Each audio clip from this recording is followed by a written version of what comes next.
अस्सलाम वालेकुम व्यूवर्स, आज मैं आप लोगों के लिए बहुत ही मज़ेदार सी खस्ता करारी चिकन कचौरी की रेसिपी लेकर आई हूँ, जिसे मैं बहुत आसान तरीके से आप लोगों को बनाना बताऊंगी ताकि इसको हर कोई बना सके। बाज़ार से भी ज़्यादा अच्छी बन के तैयार होती हैं चिकन कचौरियाँ, तो इस वीडियो को लास्ट तक ज़रूर देखिएगा।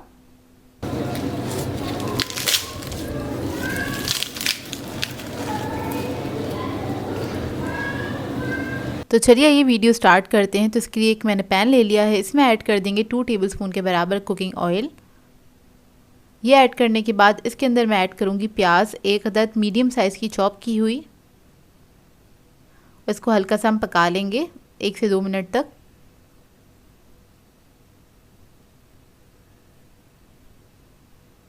जब ये प्याज अच्छे से पक जाएगी फिर हम इसके अंदर अदरक लहसुन का पेस्ट ऐड करेंगे 1.5 टीस्पून के बराबर, और इसको भी हम हल्का सा फ्राई कर लेंगे।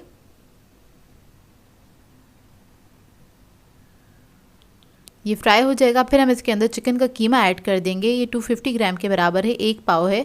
अगर आप लोग चिकन का कीमा नहीं ऐड करना चाहते हैं तो आप लोग बीफ या फिर मटन भी ले सकते हैं। तो बस मैं चिकन के कीमे को अच्छी तरीके से पका लूँगी, इतना कि इसका कलर चेंज हो जाए।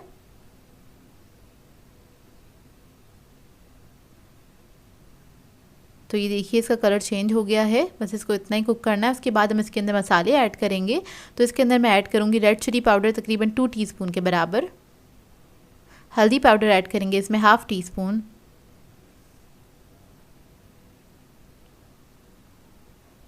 चाट मसाला ऐड करेंगे इसमें 1 टीस्पून। सॉल्ट ऐड करेंगे 1 टीस्पून। गरम मसाला पाउडर ऐड करेंगे 1/2 टीस्पून। इसके बाद इसके अंदर मैं ऐड करूँगी एक अदद टमाटर, बारीक कटा हुआ, मीडियम साइज़ के टमाटर था। इन तमाम चीज़ों को अच्छी तरीके से मिक्स कर लेंगे।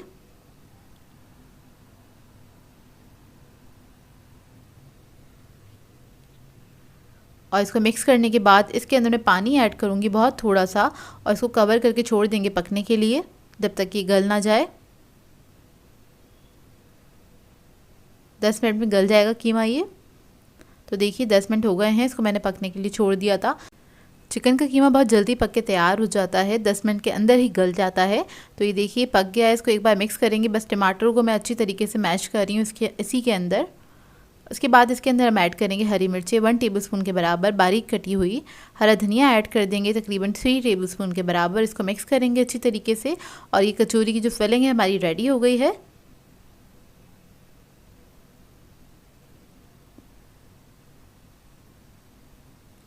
अब हम आ जाते हैं डो की तरफ। तो डो के लिए मुझे चाहिए होगा 2 कप मैदा। इसके अंदर मैं ऐड करूँगी सॉल्ट 1 टीस्पून के बराबर। बेकिंग सोडा ऐड करेंगे 1 पिंच। फिर मैं इसके अंदर ऐड करूँगी घी। मेल्ट हुआ हुआ घी लिया था मैंने 5 टेबलस्पून के बराबर, मतलब आपको घी को मेल्ट करना है, उसके बाद ही मेजर करना है। और इसको मिक्स करेंगे अच्छी तरीके से। घी को अच्छे से मिक्स करने के बाद इसको हम एक बार चेक कर लेंगे कि इसके अंदर घी सही डला हुआ है कि नहीं। मुट्ठी बननी चाहिए इस तरह से, अगर ना बने तो आप थोड़ा सा घी और ऐड कर सकते हैं। फिर इसके बाद इसके अंदर हम पानी ऐड करेंगे थोड़ा थोड़ा सा, और एक सॉफ्ट सा डो बना के तैयार कर लेंगे। बहुत ज़्यादा सॉफ्ट नहीं होना चाहिए, ना ही बहुत ज़्यादा सख्त होना चाहिए इसका डो। तो बस आपने थोड़ा थोड़ा सा पानी ऐड करना है और इसका डो बना लेना है। और इसका डो बनाने के लिए मैं टैप वाटर यूज़ कर रही हूँ। डो जब सिमट जाएगा तब हम इसको नीट कर लेंगे 2 मिनट के लिए। बाउल के अंदर ही नीट कर लीजिएगा इस तरह से।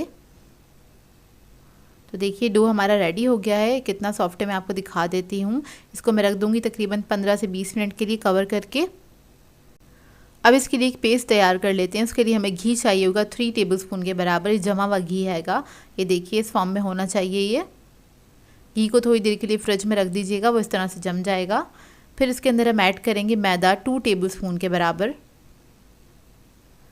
मैदा ऐड करने के बाद इसको आपने अच्छी तरीके से मिक्स करना है।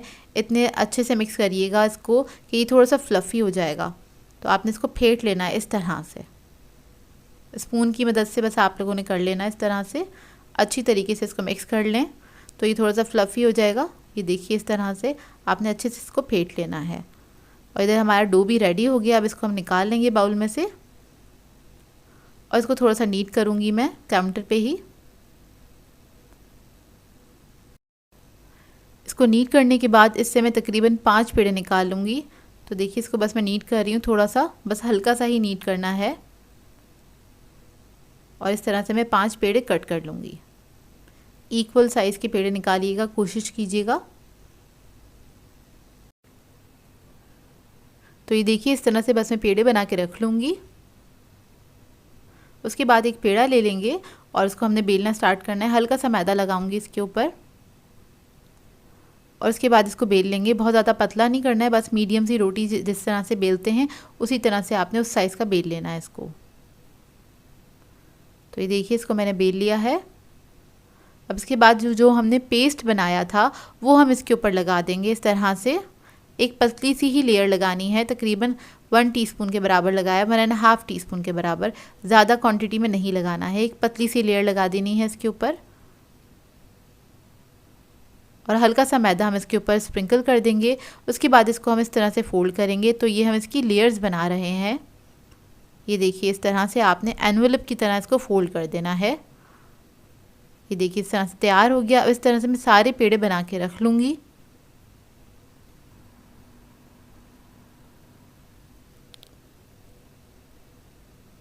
तो देखिए पेड़े बना के रख लिए थे। जो पहला पेड़ा बनाया था उसको उठा लेंगे और एक कॉर्नर उठाएंगे। इस तरह से इसको हमने फोल्ड कर देना है। चारों कॉर्नर्स को इस तरह से सेंटर में करना है। फिर दोबारा से इसको फोल्ड करना है सेम स्टेप से। ये देखिए उसके बाद दोबारा से हमने इसका एक पेड़ा बनाना है और इसको रख देना है। तो इसको रखेंगे, सारे पेड़ों को मैं इसी तरह से करूँगी। इसी तरह से फोल्ड करके पेड़ा बना के रख दूँगी और इसको हमें 5 मिनट का रेस्ट देना होगा इन सब पेड़ों को। तो ये देखिए इस तरह से करेंगे और बस पेड़ा बनाएंगे, रख लेंगे। 5 मिनट के बाद हम उठाएंगे पहला वाला पेड़ा, उसको अच्छे से रेस्ट आ गया होगा और जो उसकी लेयर वाली साइड है उसको हम नीचे रखेंगे और हाथ की मदद से, फिंगर की मदद से आपने इसको इस तरह से फ्लैट कर देना है, बढ़ा देना है। ये देखिए हल्के हाथ से करिएगा, इसकी लेयर्स ख़राब नहीं होनी चाहिए, इस बात का ख्याल रखिएगा। तो ये देखिए इस तरह से आपने इसको फैला देना है। कॉर्नर्स को हम थोड़ा सा पतला करेंगे, सेंटर वाला जो पार्ट है उसको हम थोड़ा मोटा ही रहने देंगे। इसके बाद हमारी जो कीमे की फिलिंग थी वो इसके अंदर रख देंगे अच्छी क्वांटिटी में। बहुत ज़्यादा ओवर भी नहीं कीजिएगा। तो ये देखिए तकरीबन 3 टेबलस्पून के बराबर रखी है मैंने। उसके बाद इस तरह से उठाएंगे, इसको सेंटर से आपने पिंच कर देना है। उसके बाद साइड से उठा के इस तरह से पिंच कर देना है और ये इस तरह से आपने, ये स्टार सा बन गया है। चारों तरफ से आपने बंद करना है, अच्छी तरीके से क्लोज़ कीजिएगा। उसके बाद चारों कोनों को हमने मिलाना है। मिलाने के बाद इस तरह से ट्विस्ट करके आपने सेंटर में ही इसको क्लोज़ कर देना है। देखिए इस तरह से, और हाथ से, हल्के हाथ से इसको दबाएंगे और ये कचौरी जो है हमारी इस तरह से रेडी हो गई। इसी तरह से सारी कचौरियाँ मैं फ़ोल्ड करके रख लूँगी। देखें एक और बार दिखा देती हूँ मैं आपको। पहले सेंटर से उठाएँगे, इस तरह से इसको पिंच कर देंगे, फिर इसका दूसरा राउंड उठाएंगे, सेंटर में लाके इसको आपने पिंच कर देना है, सील कर देना है इसको। ये देखिए इस तरह से। और जो चारों कॉर्नर्स हैं हमारे पास, इन चारों कॉर्नर्स को मिला देंगे इस तरह से और इसको ट्विस्ट करेंगे। ट्विस्ट करने के बाद आपने यहीं पे ख़त्म करना है ट्विस्ट को और उसको आपने फ्लैट कर देना है, इसी के ऊपर दबा देना है ताकि इसकी जो लेयर्स हैं वो अच्छे से स्टिक हो जाए इसी के ऊपर। इसको फ्राई करने के लिए हमें चाहिए होगा ऑयल। तो ऑयल मैंने गरम करने के लिए रख दिया था। ये बहुत हल्के ऑयल में फ्राई होती है, मतलब ज़्यादा गरम तेल नहीं होना चाहिए। तो देखिए मैंने इसके अंदर कचौरियाँ ऐड की हैं, तो अभी बबल्स ऐड करने के बाद बनना स्टार्ट हो रहे हैं। तो इसको अच्छे से ऊपर आने में, मतलब कचौरियों को ऊपर आने में 2 से 3 मिनट लगेंगे। तो इतना ठंडा ऑयल होना चाहिए, ज़्यादा तेज़ गरम ऑयल में इसको आपने फ्राई नहीं करना है। तो जैसे ही तेल थोड़ा गर्म होगा और ये फ्राई होनी स्टार्ट होंगी तो ये ऑटोमेटिकली खुद ही ऊपर आना स्टार्ट हो जाती हैं इस तरह से। अच्छा, मेरी कढ़ाई जो है थोड़ी छोटी है, तो मैंने क्या किया था, इसके अंदर से एक कचौरी निकाल दी थी, वो दूसरी जगह पे मैंने फ्राई करने के लिए रख दी थी क्योंकि ये आपस में टकरा रही थी। तो देखिए इस तरह से आपने लो मीडियम फ्लेम पर ही इसको फ्राई करना है। और इसकी फ्राइंग की टाइमिंग मैं बता दूं, तकरीबन आधा घंटा है। आधे घंटे में ये फ्राई होकर तैयार होती हैं। बस आपने क्या करना है, हर 5 मिनट बाद जाके इसको चेक कर लीजिएगा और इसको बस आपने टर्न करते रहना है। हर 5 मिनट के बाद टर्न कर दीजिएगा ताकि इसके ऊपर इक्वल कलर आए। तो इसी तरह लो मीडियम फ्लेम पे ही फ्राई कीजिएगा ताकि इसकी जो लेयर्स हैं अंदर तक अच्छे से फ्राई हो जाएं और ये इसी से खस्ता करारी बनके तैयार होती है। तो देखिए तकरीबन आधा घंटा लगा था इनको फ्राई होने के लिए और मैं इसी तरह से इसको टर्न करती जा रही थी हर 5 मिनट के बाद। तो ये देखिए आपको इसकी लेयर्स नज़र आ रही होंगी, माशाल्लाह से बहुत अच्छी बन के तैयार हुई थी कचौरियाँ। तो देखिए फ्राई हो गई हैं, अब इसको हम निकाल लेंगे।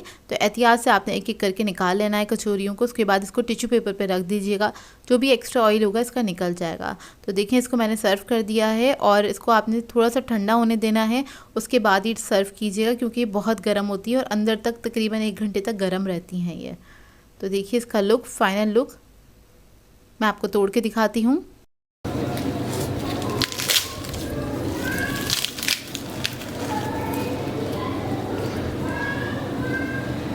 तो ये देखिए मज़ेदार सी कचौरियाँ हमारी बनके तैयार हो गई हैं। अगर आप लोग भी चाहते हैं इस तरह से कचौरियाँ बनाना तो सारे स्टेप्स को step by step he follow कीजिएगा, तो आप लोगों की भी कचौरियाँ इसी तरह से खस्ता घरारी बनके तैयार होंगी, बाज़ार से ज़्यादा अच्छी बनके तैयार होती हैं। और आप लोग इस रेसिपी को ट्राई करें तो अपना फ़ीडबैक ज़रूर दीजिएगा, बताइएगा ज़रूर कैसी लगी आपको ये रेसिपी।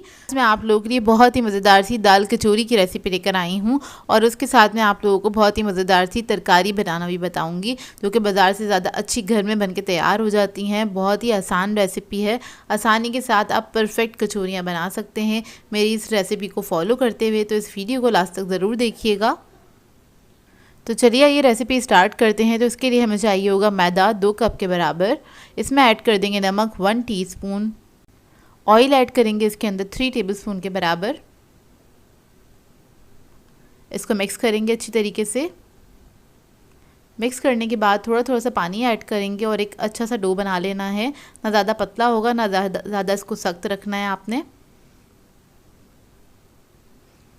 बस थोड़ा थोड़ा सा पानी ऐड करेंगे, उसका डो बना लेंगे और इसके अंदर आपने ऑयल ही ऐड करना है, घी वगैरह ऐड नहीं करिएगा क्योंकि ये वाली जो कचौरियाँ बनती हैं थोड़ी सी सॉफ्ट होती हैं, तो उसके लिए हम ऑयल ही ऐड करते हैं। तो देखिए इधर मैं आटा गूंद रही हूँ और ये आटा जब सिमट जाएगा तो हमें इसको हल्का सा नीट करना है, तकरीबन 5 मिनट तक अच्छा स्मूथ कर लेना है इस आटे को। तो ये देखिए बस इसको मैं नीट कर रही हूँ, जब तक ये स्मूथ नहीं हो जाता इसको मैं इसी तरह से नीट करती रहूँगी। 5 से 7 मिनट लगते हैं इसको नीट करने में, ज़्यादा टाइम नहीं लगता है। तो देखिए आटा हमारा नीट हो गया है। अब इसको मैं बाउल में करके रख दूँगी, तकरीबन आधे घंटे के लिए रेस्ट के लिए इसको रख देंगे कवर करके। अब आ जाते हैं दाल की तरफ। तो इधर मैंने ली थी मूंग की दाल आधा कप के बराबर, उसको भिगो के मैंने बॉईल कर लिया था, सिर्फ नमक ऐड किया था। और आपने इसको इतना बॉईल करना है कि ये देखें इस तरह से मैशी सी हो जाएगी, लेकिन ये ड्राई होगी। पेस्ट बनाना है इसका हमें और इसको हम पीस लेंगे। तो बस इसको मैं पीस लूँगी और इसके अंदर पानी नहीं होना चाहिए, बगैर पानी के ही आप इसको पीसेंगे। बस बॉईल करके आप इसको निकाल लीजिएगा, उसके बाद इसमें पानी वगैरह ऐड नहीं करेंगे, इसी तरह से बस इसको मैं पीस के रख लूँगी। एक थिक सा पेस्ट बन जाएगा इसका। अब आ जाते हैं तरकारी की तरफ। तो उसके लिए हमें चाहिए होगा 2 टेबलस्पून ऑयल। ऑयल को थोड़ा सा गर्म होने देंगे, फिर हम इसके अंदर ऐड करेंगे कुटी हुई लाल मिर्च 1 टीस्पून के बराबर, सौंफ ऐड करेंगे 1/2 टीस्पून, कलौंजी ऐड करेंगे 1/2 टीस्पून, साबुत धनिया ऐड करेंगे इसमें 1/2 टीस्पून, नमक ऐड करेंगे 1/2 टीस्पून,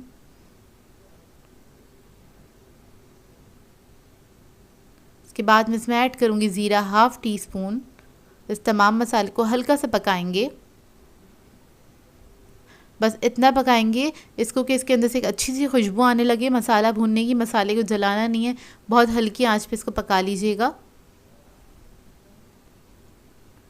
और जब ये थोड़ा सा अच्छे से फ्राई हो जाएगा फिर मैं इसके अंदर पानी ऐड कर दूंगी थोड़ा सा, ताकि ये मसाला जो है जले नहीं। तो आपने फ़ौरन से 2 टेबलस्पून के बराबर पानी ऐड कर देना है इसके अंदर। पानी ऐड करने के बाद इसको मिक्स करेंगे, फिर मैं इसके अंदर आलू ऐड कर दूंगी। तो पानी मैंने इसलिए ऐड किया था कि ये मसाला जले नहीं। तो इधर मैंने लिए थे 3 आलू मीडियम साइज़ के, इसको मैंने बॉईल करके हाथ से ही मैश कर लिया है। हाथ से इसलिए किया है कि थोड़े मोटे मोटे आलू चाहिए हमें, बिल्कुल बारीक नहीं चाहिए। तो बस आलू ऐड करके इसको मिक्स करेंगे। इसके बाद मैं इसके अंदर पानी ऐड करूँगी आधा कप के बराबर और इसको हम मिक्स कर लेंगे अच्छी तरीके से। बहुत आसान सी इसकी तरकारी है, लेकिन बहुत ही मज़ेदार बनती है, बाज़ार से ज़्यादा अच्छी बनके तैयार होती है। तो देखिए जब ये मिक्स हो जाएगी फिर हम इसके अंदर ऐड करेंगे अचार। तो इधर मैंने मिक्स अचार लिया है और ये चॉप्ड हुआ है, बिल्कुल बारीक चॉप्ड हुआ है। तो आप अचार ले लीजिएगा, इसको बिल्कुल बारीक चॉप कर लीजिएगा। और इसके अंदर मैंने थोड़ा सा अचार का ऑयल भी ऐड करा है, तकरीबन 1 टेबलस्पून के बराबर। इससे इसका टेस्ट बहुत अच्छा आ जाता है। इसको हम मिक्स कर लेंगे इसी के अंदर। और फिर मैं इसके अंदर ऐड करूँगी जर्दा फूड कलर 1 पिंच। उसको भी मिक्स करेंगे अच्छी तरीके से, एक बॉईल आने देंगे।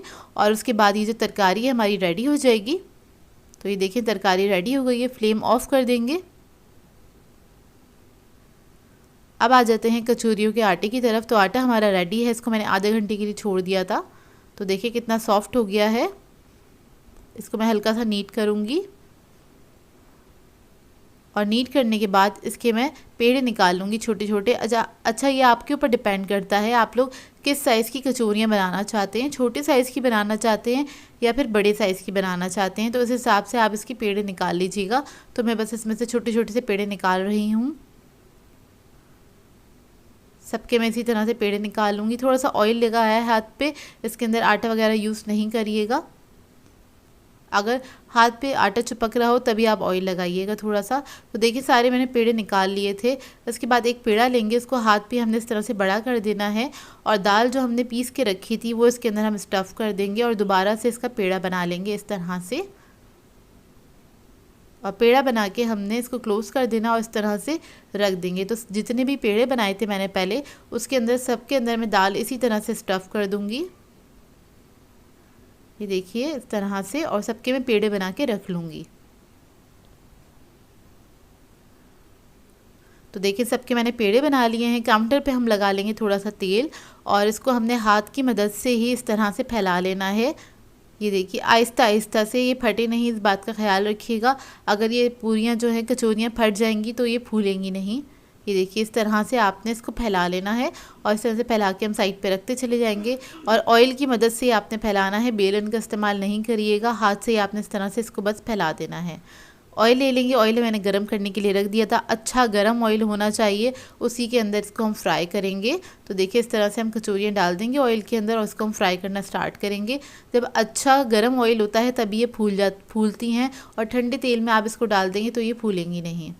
तो देखें तेल में डालते ही आपने इसको चंद सेकंड वेट करना है, उसके बाद आपने स्पून से इसको थोड़ा सा हिलाना है तो ये फूलना स्टार्ट हो जाती हैं। अब इसी तरह से हम सारी कचौरियों को फ्राई करेंगे। बहुत जल्दी फ्राई हो जाती हैं कचौरियाँ, ज़्यादा टाइम नहीं लगता है इसको फ्राई करने में। सारी आपने बेल के रखी हुई हूँ साइड पे, तो आप एक एक करके इसको फ्राई करते चले जाएँ। 10 से 15 मिनट में फ्राई हो जाती हैं ये कचौरियाँ। तो देखिए एक तरफ अच्छा सा कलर आ जाएगा तो इसको आप टर्न कर दें और दोनों तरफ से इसको हम फ्राई कर लेंगे।